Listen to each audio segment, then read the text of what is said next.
Flávio, aliás, eu disse no início do programa de hoje, eles são tão previsíveis quanto o nascer e o pôr do sol, né? Ontem, ao longo do dia, com as vitórias da oposição, até no almoço, o GG trabalha aqui comigo, me perguntou, né, Pitoli, aí, o que você acha? Eu falei assim, ó, eu não sei o que vai acontecer hoje à noite, isso é hora do almoço, eu não sei o que vai acontecer hoje à noite, e bingo, né? Ontem à noite, o vazamento dos áudios, enfim.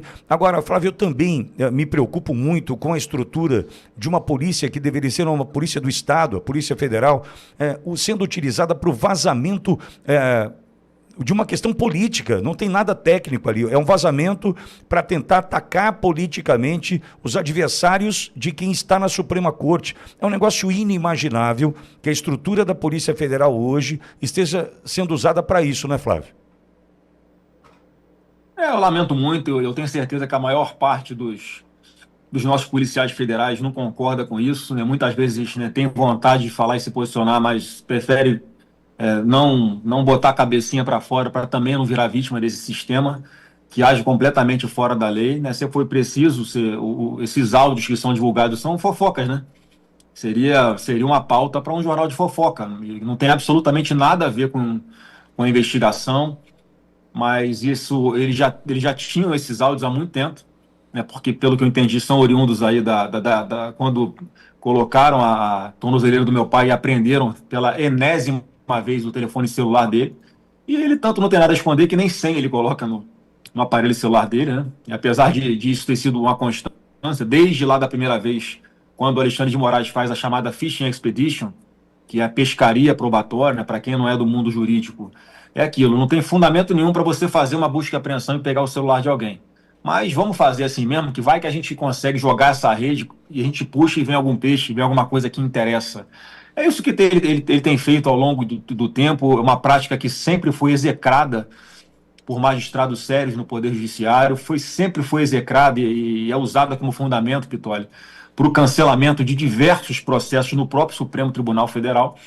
E aí ele expõe, né, as conversas no calor da emoção ali, no contexto do meu irmão Eduardo com meu pai, do próprio Malafaia, se dirigindo ao meu pai. Ele me cita, inclusive, em um dos áudios, não lembro exatamente qual foi a ocasião, foi uma entrevista que eu dei que ele aprovou a linha, ele gostou da linha que eu fui. Mas você vê, aí você você expõe a relação do pai com o filho, né? Qualquer pessoa que ouve ali fica chocada. Como é que um filho fala assim com o pai? Mas o contexto foi aquele, que ele tinha ido para os Estados Unidos para passar o carnaval com a família. Nesse meio tempo, Vitória, foi quando há aquela provocação do Lindbergh Faria do PT para que fosse apreendido o passaporte de Eduardo. Alexandre de Moraes dá 5 dias para ele, para a PGR se manifestar, passa 5 dias nada, passa 10 dias nada, passa 15 dias nada, e o Eduardo está lá. E a gente, com a convicção de que se ele voltasse para cá, a apreensão do passaporte do Eduardo seria só o primeiro passo para ele, enfim, ser colocado também nesse abatedouro, né? Porque é isso que acontece, não é um processo, é uma coisa completamente manipulada e fabricada já com a sentença pronta muito antes do processo começar. Então, nesse contexto que ele tem que tomar uma decisão de vida. É quando ele decide ficar nos Estados Unidos. Você imagina a cabeça do Eduardo como é que não está no momento desse, em que ele tem que tomar uma decisão que vai impactar a sua esposa, que vai impactar o futuro dos filhos dele, né, do Kiki e da GG, o casal de filhos que ele tem.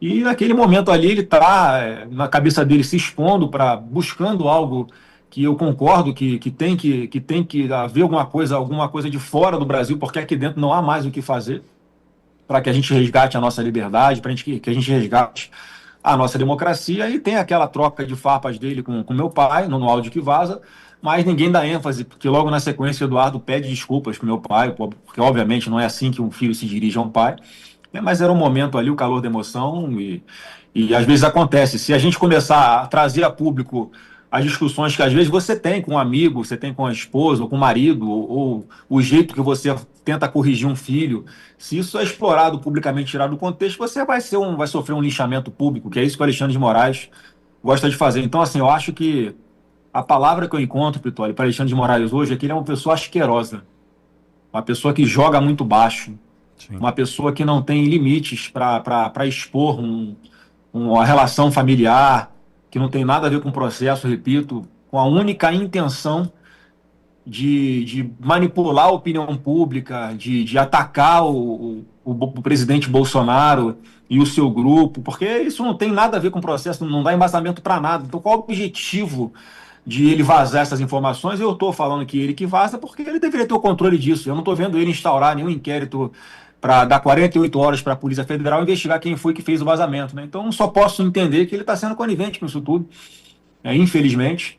E para concluir aí, para a gente continuar nas perguntas, Pitoli, eu fico pensando, me coloco no lugar de outros ministros do Supremo, né, que nesse momento estão ali numa situação que estão sendo puxados para dentro de um problema que foi o Alexandre de Moraes que criou. Eu imagino como é que não está dentro das casas dos ministros, né, a família pedindo, pelo amor de Deus, vamos acabar com isso tudo. Daqui a pouco esses efeitos da Magnitsky estão chegando aqui para dentro da nossa casa. E o Alexandre de Moraes, eu acho que no íntimo, ali, se vazasse a conversa dos ministros com seus familiares, eu acho que viria à tona algo do tipo: olha, esse cara tá maluco. O Alexandre de Moraes não tem limite, né? Vocês são juristas, a gente é jurista, vocês sabem que isso tudo que ele está fazendo é errado. Isso não tem amparo legal. Ele está ali numa sede de condenar o Bolsonaro, custe o que custar, e vai criando um clima ali para aumentar, né, a parcela da população que tem alguma coisa contra o Bolsonaro, usando esse tipo de tática, como eu falei, asquerosa, de vazamento de áudios, de conversas que não tem nada a ver. E eu fico imaginando que há uma pressão, inclusive, por parte dos familiares de outros ministros, para deixar o Alexandre de Moraes, né, isolado. Olha, larga a mão desse cara enquanto é tempo, porque não tem lógica você querer se tacar de um precipício junto com o Alexandre de Moraes por uma coisa que é completamente absurda, que é uma injustiça, que é essa perseguição toda que ele está implementando, não só contra o Bolsonaro, contra pessoas que estão exiladas em outros locais, contra aqueles manifestantes que estiveram aqui em Brasília, que muitos nem quebraram absolutamente nada, estão sendo condenados aí a mais de 10 anos de cadeia. Então, assim, é um processo que já começa errado, Pitol. A gente cansa de falar isso, mas é bom repetir. Opa. Ele se mantém no processo, ele escolhe quem são os policiais que vão fazer a investigação, ele reclama quando o relatório feito pelos policiais não está do jeito que ele quer e manda voltar. Quer dizer, é uma coisa assim que não tem precedente na história do Brasil, né? Eu lembro da esquerda reclamando quando o Lula estava sofrendo investigação, lá sim, uma investigação por corrupção, com diversas delações, bilhões de reais foram devolvidos aos cofres públicos porque as pessoas assumiram que roubaram. Pessoas do núcleo ali, mais de uma pessoa, várias pessoas do núcleo duro do Lula dizendo que ele recebia dinheiro, que ele sabia de tudo, que ele dava o ok para as coisas correrem. E os ministros do Supremo, quando chegou no Supremo, né, ele foi condenado em todas as instâncias, e quando chega no Supremo, eu lembro até de uma fala do ministro Gilmar Mendes, né, que é a pessoa mais experiente ali, que eu acho que é quem pode botar a bola no chão em algum momento no Supremo, junto com o atual presidente também, o ministro Barroso. Ele se emocionando, né, ao dizer como era o modus operandi do juiz Moro para condenar o Lula, que foi uma injustiça, um erro que a história não vai esquecer. Eu fico imaginando como é que o ministro Gilmar Mendes está olhando para essa situação agora, porque é infinitamente pior. Porque não há como lá atrás acusavam o Moro de fazer um conluio com o Ministério Público e tal. Hoje o Alexandre de Moraes ele personifica nele todas as instituições, inclusive o Ministério Público. Então ele é o Ministério Público, ele é a polícia, ele é a vítima, ele é o autor, ele é o presidente do processo. Então é algo completamente absurdo, inimaginável que o Brasil chegasse num ponto desse em algum momento. Mas a gente está falando de uma pessoa, para concluir agora, juro, a gente está falando de uma pessoa, ô Pitoli, que me lembra muito aquele personagem do Machado de Assis no Alienista, né? O Simão Bacamarte. Para quem não conhece, dá um Google aí para pesquisar daqui a pouco. O Pitoli, acho que você lembra, a gente leu isso no colégio. É aquele cara que é um médico que quer fazer um experimento psiquiátrico. Ele monta o próprio hospício dele na cidade. Aí, por critério dele mesmo, ele começa a classificar as pessoas como malucas, né? Com algum problema mental. Ele começa a colocar 1, 2, 3, daqui a pouco ele começa a botar todo mundo, daqui a pouco a cidade toda está dentro do hospício, porque pelo critério dele todo mundo é maluco. Né? E a moral disso aí é o seguinte, que no final ele chega à conclusão que o Simão Bacamarte, né, que ele é o único são, e ele resolve se internar também. Né? Então o que é muito parecido com o que faz o Alexandre de Moraes, porque para ele todo mundo é golpista, todo mundo cometeu crimes, e menos ele, né? Então ele está autorizado, já que ele está buscando fazer o bem, né? Livrar o Brasil dessas pessoas que na cabeça dele são malignas, fazem algum mal. E ele é o Simão Bacamarte de agora. E em algum momento esse cara tem que ser internado, porque não tem outra explicação por que ele está fazendo. Ele não está nas suas faculdades mentais normais.